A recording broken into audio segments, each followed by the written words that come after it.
Spiritual direction is a form of guiding and teaching that has been practiced for thousands of years. The role of the spiritual director is to assist others in finding the way to a personal spiritual truth by finding and listening to the voice of intuition, the inner voice. Through spiritual direction, one can clarify both personal beliefs and values while discerning the course of action to be taken in life with meaning and fulfillment. Spiritual direction helps us reconnect to that ground of our being. So, in this sense, the director could be called a universal way shower. Spirit speaks to us in many different ways, including the natural world. And many people attest to feeling closest to the holy through a connection to nature, despite any particular faith system. Nature has been compared to the theater because of the dramatic experiences that it manifests in what many people describe as sacred. There are two major spiritual models used to describe our relationship to nature: the stewardship model and the mystical model. And it's not uncommon that people have total recall when they feel inspired and soothed or awed while contemplating the natural world, when discussing the mystical model. And it's rare to find anyone who hasn't experienced a moving and deepening sense of oneness with something larger than themselves, just by a hike in the woods, or trampling through snow, or simply looking up at the stars on a clear night. Many people have told me that their most spiritual experiences come through gardening. The setting may vary, but the feelings are universal, because the experiences of the mystical model emphasizes the oneness of creation and that everything is part and particle of the whole. These occasions turn into mystical moments when we ourselves are awe-inspired with a sense of wonder. It is then that we begin to sense that we are related to all of the inhabitants of the earth. Someone once described the feeling as recognizing that we are not here simply to sleep on God's couch, but that God is the couch. Now, some people may worry that this is worshiping nature. However, others feel that it's simply appreciating the blessings of life all around us, honoring the ultimate source. In both historical and primal religions, there is an emphasis on the importance of the natural world as a reservoir of spiritual meaning. For Jews, Christians, and Muslims, the earth reflects the glory of God. Buddhists, Hindus, and Taoists look for the connections between nature and human nature. For the Aboriginal peoples of the Americas, Asia, and Australia, the land and all the creatures upon it are spiritual teachers who must be listened to and taken seriously. They are the shamans, holy leaders, healers, or a combination of both. They understand the language of stones, plants, trees, and animals.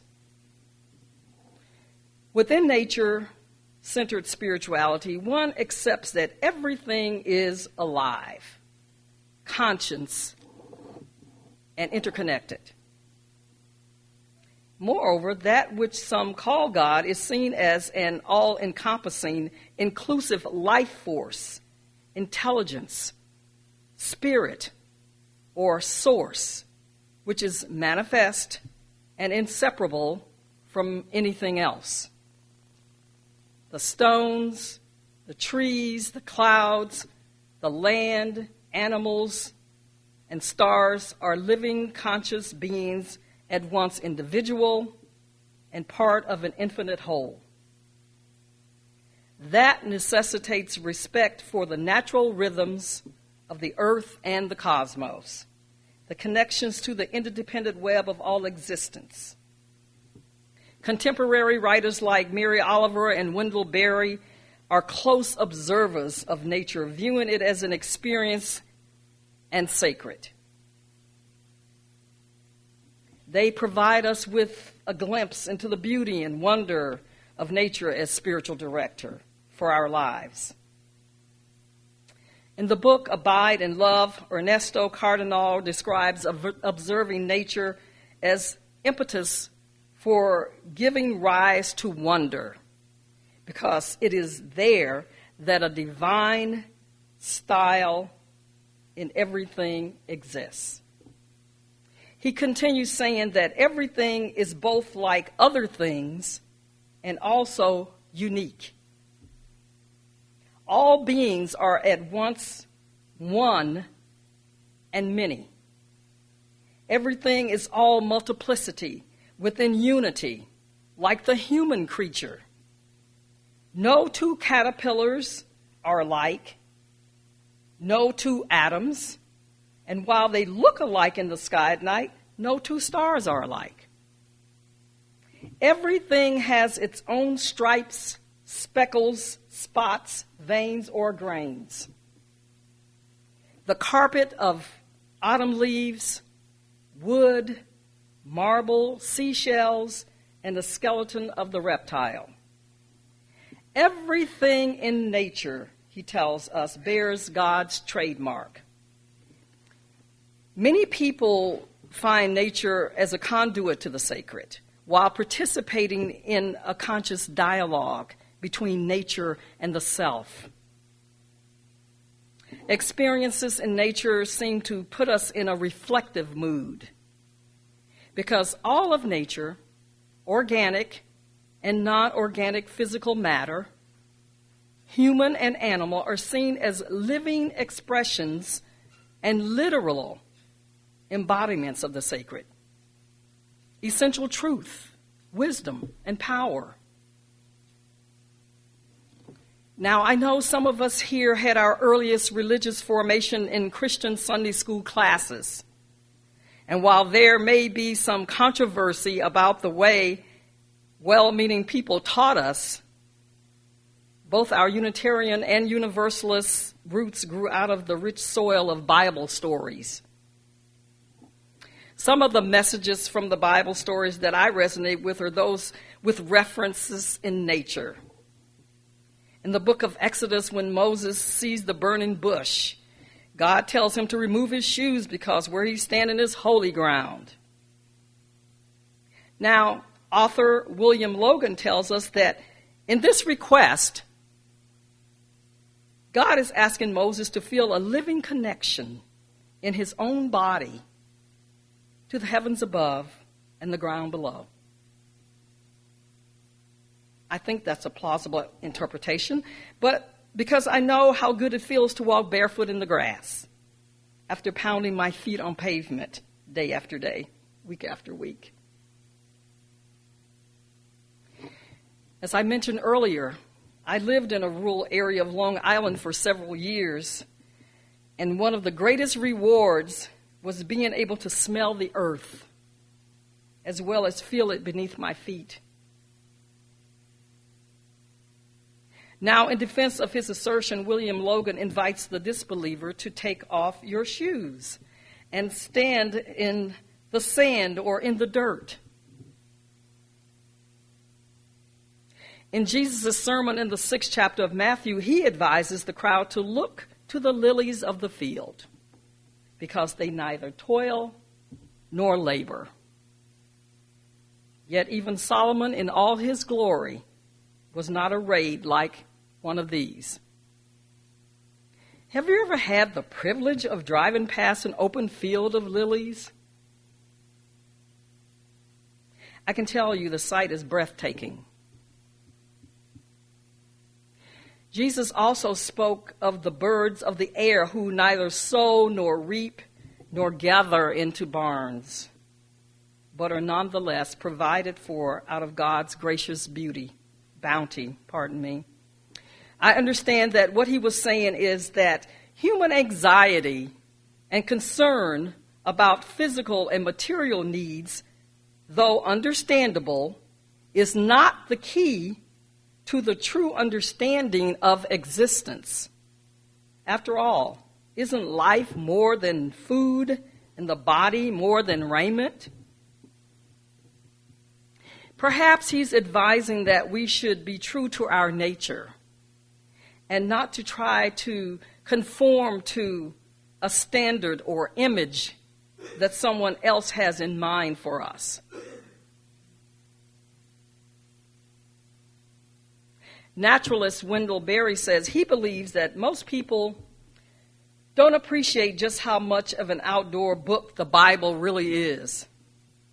And this, he informs, is because passages within walls that seem improbable or incredible merely seem normal outdoors. He continues saying that for anyone who has considered the lilies of the fields or the birds of the air and pondered the improbability of their existence in this warm world, within the cold and empty stellar distances, will hardly balk at the one small miracle of turning water into wine. This, he tells us, is because we forget the greater and continuing miracle by which water with soil and sunlight is turned into grapes. However, nature does have downsides. Floods, hurricanes, blizzards, and tornadoes wreak havoc on humans, plants, and animals. But rather than ignoring these realities and romanticizing nature, author Rick Bass invites us to see this as the shadow side of nature. After all, we humans have a shadow side to our nature. Moreover, the spiritual practice of shadow involves that we recognize and name demons in our midst, and nature may actually issue the alarm. I don't know if many of you remember the tsunami disaster in Asia back in 2005. It was the behavior of the animals, the animal life, that became the warning for saving human life. In some small villages, their close observation of animal behavior led them to higher ground, resulting in lives being spared that would have been destroyed by nature's shadow side. Meister Eckhart informs that every creature is about God, and it is a book about good. And we, the human creature, are no exception. If we pay attention to even the smallest crawling creatures and plant life, they have valuable lessons to teach us. Just spend some time in a flower garden. Stay there as long as you like, but visit long enough to take in the various charms that the petals and the blossoms provide. If the day is warm and sunny, soak up the rays and imagine how the flowers must feel at that moment. We can use our sense of smell as we take in the array of fragrances. The life force of nature is unstoppable. but that too is a sign of spirit. Nature continues to go on with or without us, as it remains part grace and part mystery. However, we can learn many things from nature if we remember to observe and allow it to guide and direct us. From my heart to yours, may it be so.